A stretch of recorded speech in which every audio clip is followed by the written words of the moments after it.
Hey guys, it's Matt with Tips for Truckers over here. And today this video is, I'm going to show you the differences between disc and drum brakes and the pros and cons of each of them. And the bunny's over here gonna. So here's your basic drum brake setup. And this is on the trailers. These are older trailers. All of our newer trailers have disc brakes, superior in every way, but drum brakes is what you got on, if you got an older truck, or it's probably cheaper.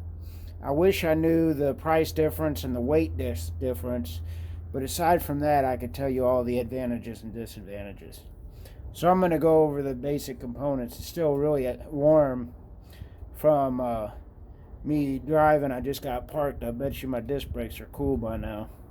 But this is the drum, and that rotates with the wheel, and then the brake shoes right here are the friction material that press up against here, and that's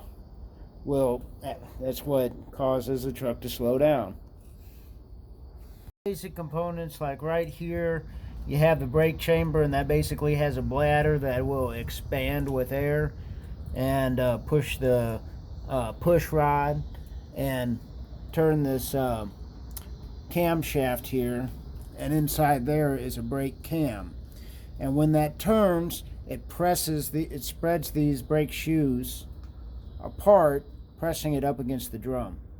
Now, the main component that wears out is a lot of times that bladder in this brake chamber will start leaking, or it'll have a fitting that starts leaking, and it'll leak a bunch of air. And as long as you keep this all greased up and everything, there should be no mechanical failures on any of these components. Drum brakes, that's one advantage, is it's a very simple system. It's time tested. It's been on cars for 100 years, more than 100 years.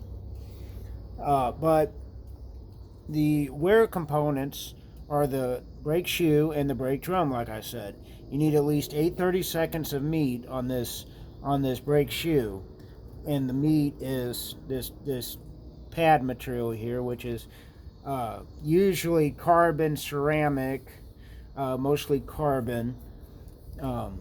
Usually they only use ceramic on cars, high performance cars, or something like that. But usually it's carbon. Used to be asbestos. I doubt they have asbestos in them anymore. And like I said, that's the friction material that wears against this steel drum. Now, the lining of the drum, let me see if I can get a good video on it. You can see how there's a little ridge in there that the shoe kind of rides on.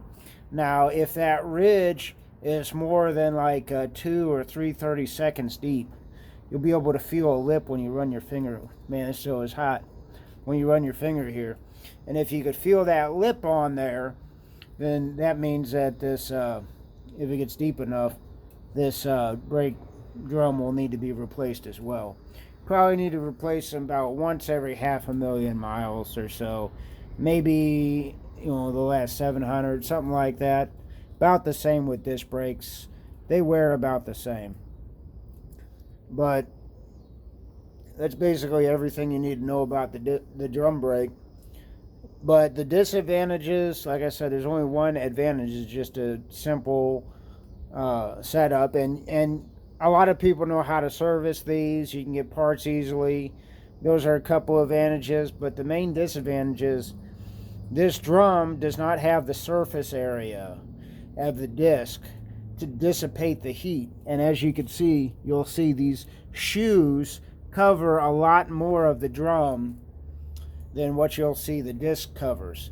And so with over half of the drum in friction, having friction material rubbing against it, it only has, when it's rotating, it only has this long to cool, as opposed to the disc brake almost does, a full revolution, only has about this much friction material in it, and it has the rest of the revolution to cool.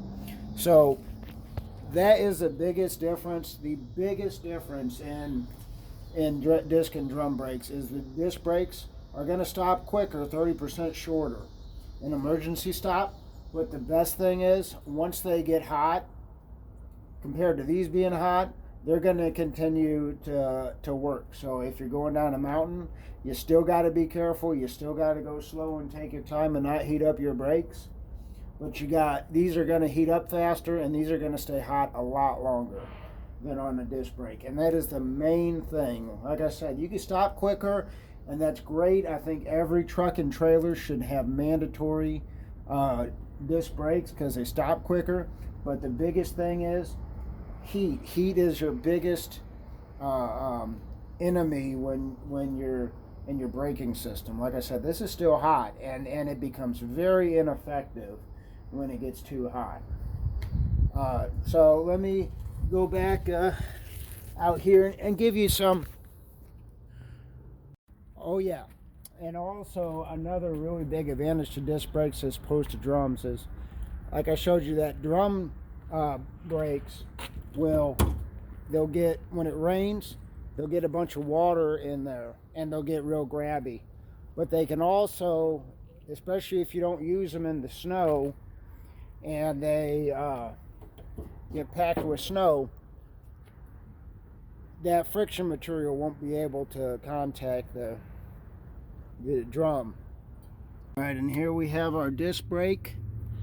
A lot more familiar with these components, so I'm going to give you a better analysis on this. Like I said, disc brakes are superior. I don't know about the weight, I don't know about the cost, but every other respect they're superior. Same brake chamber, that air that goes in here, bladder that fills, and this one has a piston that clamps these two friction material brake pads together, and you can't really get a good view of that. Let me hit it with my flashlight, and you can kind of see the brake pad material in there.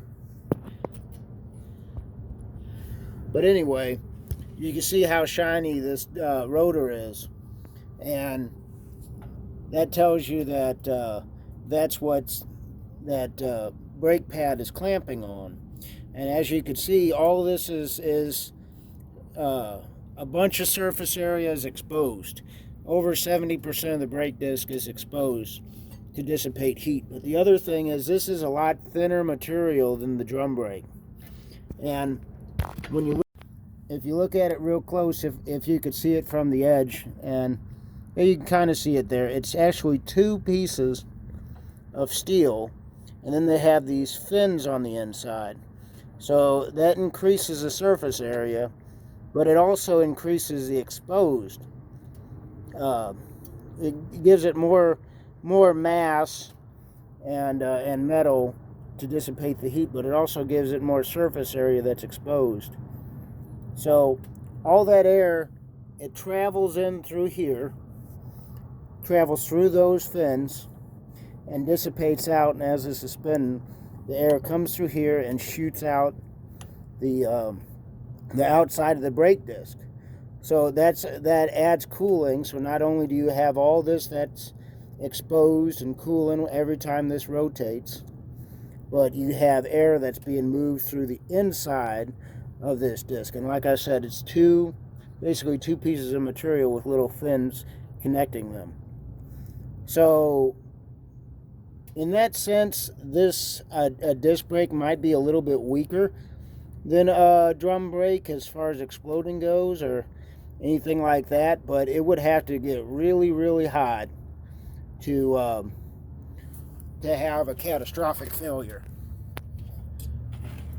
But basically, that's how a disc brake works, and that's all the advantages to it. Runs cooler, stops 30% faster, especially when you have it here on the front.